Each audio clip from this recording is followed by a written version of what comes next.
नमस्कार, आप देख रहे हैं अब तक टीवी चैनल। हमारे संवाददाता शिव संपत करवरिया ने चित्रकूट से जानकारी देते हुए बताया।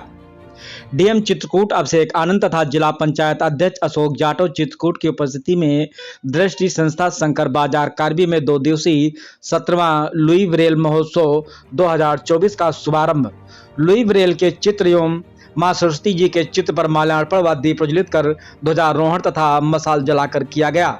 जिलाधिकारी श्री अभिषेक आनंद ने लुई ब्रेल महोत्सव में प्रदेश के विभिन्न जिलों एवं अन्य प्रदेशों से आए दिव्यांग छात्र छात्राओं, शिक्षकों तथा दृष्टि संस्था के छात्र छात्राओं एवं पदाधिकारियों को चित्रकूट की पावन धरा पर हार्दिक स्वागत करते हुए कहा है कि आज बड़े हर्ष का विषय है कि लुई ब्रेल का 17वां महोत्सव मनाया जा रहा है। उन्होंने कहा कि दृष्टि संस्था के महासचिव श्री शंकर लाल गुप्ता जी द्वारा कैसे कम समय में जन सहयोग से संस्था को आगे बढ़ाकर बड़ा रूप दिया है। उन्होंने नए परिसर बनाने के लिए भी अशोक में जगह लेकर डेवलप करने का कार्य कर रही है। सेवा भावना से ही ये संस्था बड़ी है जो दृष्टिबाधित छात्र छात्राओं को मुख्य धारा से जोड़ रहे हैं, आगे शिक्षा, खेल, व्यवसाय, नौकरी के क्षेत्र में बढ़ावा दे रहे हैं। मैं संस्था के सभी पदाधिकारियों के धन्यवाद देता हूँ। उन्होंने कहा कि CSR फंड से हम संस्था को सहयोग करेंगे। उन्होंने यह भी कहा कि यह महोत्सव 2 दिवसीय मनाया जा रहा है जिसमें विभिन्न जिलों एवं अन्य प्रदेशों के दिव्यांग प्रतिभागियों द्वारा लेखन, पठन, पाठन, अन्य प्रतियोगिताओं में भाग ले रहे हैं। उन्हें हार्दिक शुभकामनाएं भी दी। आइए चलते हैं हमारे संवाददाता के साथ। काम करते हमारे यहाँ की बच्चियाँ, अभी कई बच्चे जो एक हमारे यहाँ टीचर है, अभी कल ही मैसेज आया कि उसका बैंक में सिलेक्शन हो गया। अभी 11 दिसंबर को हमारे एक स्टूडेंट का हमीरपुर केंद्रीय विद्यालय में TGT में उसकी ज्वाइनिंग हुई है। अभी एक बिटोल नाम की लड़की है, उसका अभी वहाँ पर चंडीगढ़ में उसकी ज्वाइनिंग जनवरी में है।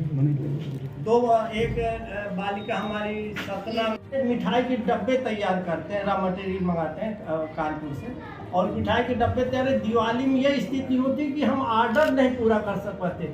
जितने भी अच्छे होटल हैं, किसी के से 1000 डिब्बे का, किसी के 2000 डिब्बे का, किसी के 500 डिब्बे का, अभी 150 डिब्बे बउआ होटल को दे के आया है, अभी गाड़ी दे के आई है।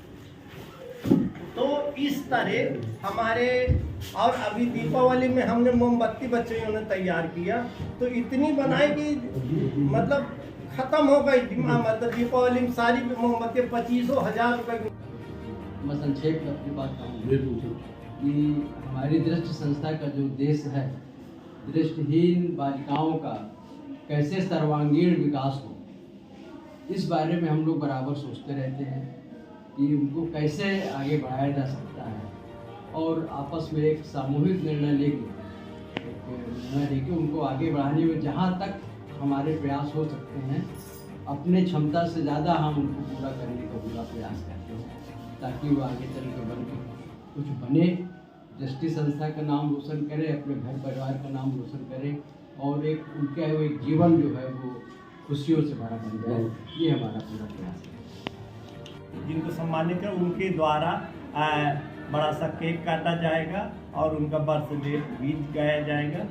शाम को 5 बजे स्पेशल संगीत संध्या होगी, जिसमें जो छात्र विजयी रहे हैं उनकी विशेष प्रस्तुतियाँ होंगी, और संस्था की जो हमारे कमेटी का मंथन रहता है उनको हम एक मानस सदस्यता देते हैं। और जो जिले में हम गांव के लिए भी काम करते हैं, गांव में जा जाके, तो एक सफल व्यवसायिक महिला, दृष्टिबाधित महिला को भी सम्मानित करेंगे, जो कहाँ की है, पंडरी की है, किरण नाम की एक महिला है जो टोटली ब्लाइंड है और वो अकेले दुकान चलाती है बहुत अच्छी। उसको हम सफल व्यवसायिक का सम्मान देंगे। एक हमारे यहाँ हर वर्ष हम एक संस्कारिक बालिका का सम्मान देते हैं, और इस बार भी एक बालिका का चयन हुआ है। और ये दोनों कार्यक्रम हमारे प्रायोजित है, स्पॉन्सर है, और हमारे यहाँ की छात्रा जो अभी TGT में ज्वाइन किया उसको भी हम सम्मानित करेंगे। तथा उद्घाटन जो 3 तारीख को कल होगा, उसमें सारी टीमों को शपथ दिलाई जाएगी, और उद्घाटन के लिए मुख्य अतिथि के रूप में जिलाधिकारी कल पधार रहे हैं। ये हमारा 2 दिवसीय कार्यक्रम है। हर वर्ष की भांति 17वां कार्यक्रम लुई ब्रेल महान का शुरू हुआ और ये गौरवपूर्ण क्षण थे भारत ही नहीं पूरे अंतर्राष्ट्रीय इतिहास में कि ऐसे महापुरुष जिन्होंने दृष्टिबाधितों के जीवन में एक रोशनी पैदा की ब्रेल लिपि के माध्यम से। उनका 200 वर्ष पूरे हुए तो भारत सरकार ने भी सिक्का जारी किया था, स्पेशल सेलिब्रेशन पूरे देश में मनाया गया था। और आगे चल कर के लुई ब्रेल जयंती को ब्रेल डे यूएन ने घोषित किया। वो और भी प्राइड के क्षण थे। बहुत कम महापुरुष ऐसे हैं जिनके जन्मदिन पर इस तरह की विशेष घोषणाएं हुई हैं। उसमें महात्मा गांधी भी हैं जिनके जन्मदिन को विश्व अहिंसा दिवस कहा गया। उसके बाद भी ब्रेल है जिनके जन्मदिन को ब्रेल डे कहा गया यूएनओ द्वारा। तो ये सारे परिप्रेक्ष्य को एक में जोड़ते हुए हमारी संस्थान ने भी निर्णय किया कि जिन महापुरुष का इतना बड़ा ऋण दृष्टिबाधितों के जीवन में है तो उनकी जयंती को भव्य ढंग से मनाया गया और आम जन तक उनकी उपलब्धियों को पहुंचाया गया। तो 2008 में 200वीं वर्षगांठ थी। उसी साल से ये एक यात्रा शुरू हुई और देश में जो भी ऐसे विद्यालय हैं जो प्रतिभागितों के क्षेत्र में काम करते हैं उसमें वो विद्यालय भी शामिल है। जो राष्ट्रीय विद्यालय है नेत्रहीनों का NIBH देहरादून में, उसके रिप्रेजेंटेशन के साथ ही देश में जितने भी विद्यालय हैं सबसे हम लोग अप्रोच करते हैं और हर साल 7-8 विद्यालय कम से कम शामिल होते हैं।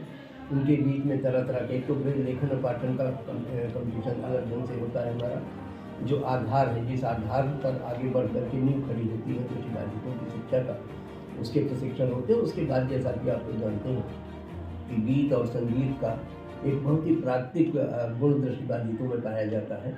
उसकी 2 तरह की प्रतियोगिताएँ विशेष रूप से हम लोग विकल्प संगीत अलग शास्त्रीय ढंग से करते हैं और सामूहिक संगीत की प्रतियोगिता करते हैं। पिछले कुछ वर्षों से हमने फैंसी ड्रेस पे जोर दिया है और आप दांतों तले उंगली दबाएंगे देख करके कि दृष्टिबाधित होने के बावजूद किस तरह से स्टेज में बालिकाएं हमारी डांस प्रस्तुत करती हैं। बहुत ही साहसपूर्ण ये काम था, लेकिन उसकी भी शुरुआत हमने इस चीज़ की किया है। कुछ बालिकाएं देख करके जो टोटली ब्लाइंड हैं और किस तरह से थिरकती हैं मंच पर, वो देख करके ताजुब होता है कि सामान्य लोगों के लिए इस तरह के स्टेप मुश्किल है जो स्टेप दृष्टिबाधित लोग लेते हैं। ये कार्यक्रम अनूठे कार्यक्रम 3 तारीख को होते हैं और इनका पुरस्कार वितरण हम लोग आयोजन करते हैं। कुछ कोशिश ये भी करते हैं कि जो लोग रोल मॉडल हैं, जो दृष्टिबाधित हैं, दृष्टिबाधित होने के बावजूद वो मुकाम हासिल किया। कल जब आप आएंगे तो हम बताएंगे इसके पहले जिन लोगों को हम लोगों ने सम्मानित किया उनके साथ जो उपलब्धियाँ, उनके साथ जो डिग्री जुड़ी है, तो आप देखिएगा कि वो डिग्री सामान्य लोगों के पास नहीं है। आपके जिले में कलेक्टर साहब, SP साहब सारे लोग हैं। कहीं ना कहीं किसी ने मैकेनिकल इंजीनियरिंग किया, किसी ने जो है कंप्यूटर इंजीनियरिंग किया और उसके बाद प्रशासनिक सेवा में क्वालिफाई होकर के चले आए। 1 या 2-3 डिग्रियाँ उनके पास है। या शिक्षा के क्षेत्र में काम करने वाले ज़्यादा से ज़्यादा MA करने के बाद PhD के बाद कोई उपलब्धियाँ नहीं है। कल हम जो है जिन लोगों को सम्मानित करेंगे इसके ऐसा लगेगा कि जैसे डिग्रियों के बिल्कुल हार सा पहना रखा है। 20 उपलब्धियाँ जुड़ी हैं और लगता है आजीवन लोग पढ़ते ही रहते हैं क्या। इतनी उपलब्धियाँ सामान्य लोगों में बड़ा ही दुर्लभ होता है। तरह तरह के डिप्लोमा, तरह तरह के। अब आप ये समझिए कि जब से दृष्टिबाधितों के जीवन में